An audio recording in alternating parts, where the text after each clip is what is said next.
بسم الله الرحمن الرحيم. يا أيها المدثر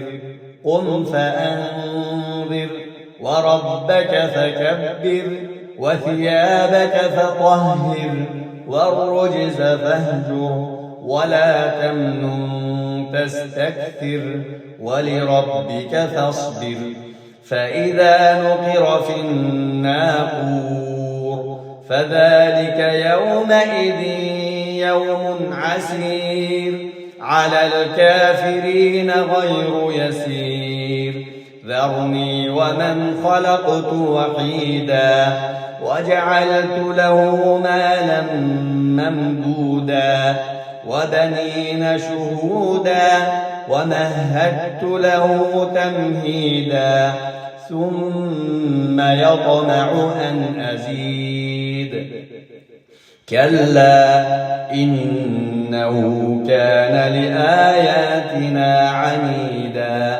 سأرهقه صعودا إنه فكر وقدر فقتل كيف قدر ثم قتل كيف قدر ثم نظر ثم عبس وبسر ثم أدبر واستكبر فقال إن هذا إلا سحر يؤثر إن هذا إلا قول البشر سأصليه سقر وما أدراك ما سقر لا تبقي ولا تذر لواحة للبشر عليها 19. وما جعلنا أصحاب النار إلا ملائكة وما جعلنا عدتهم إلا فتنة للذين كفروا ليستيقن الذين أوتوا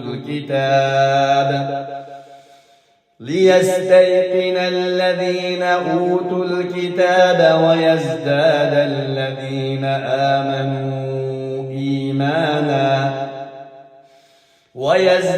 الذين آمنوا إيمانا ولا يرتاب الذين أوتوا الكتاب والمؤمنون وليقول الذين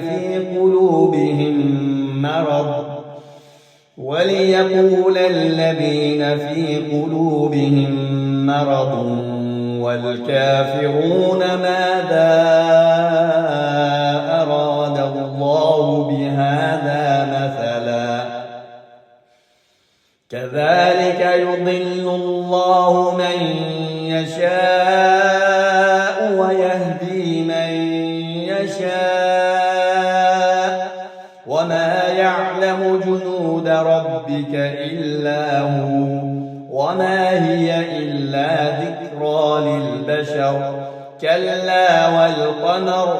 والليل إذ أدبر والصبح إذا أسفر إنها لإحدى الكبر نذيرا للبشر. لمن شاء منكم أن يتقدم أو يتأخر كل نفس بما كسبت رهينة إلا أصحاب اليمين في جنات يتساءلون عن المجرمين ما سلككم في سقر قالوا لم نك من المصلين ولم نك نطعم المسكين وكنا نخوض مع الخائضين وكنا نكذب بيوم الدين حتى أتانا اليقين فما تنفعهم شفاعة الشافعين فما لهم عن التذكرة معرضين كأنهم حمر مستنفرة فرت من قسورة بل يريد كل امرئ منهم أن يؤتى صحفا منشرة كلا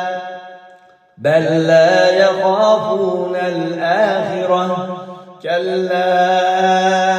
إنه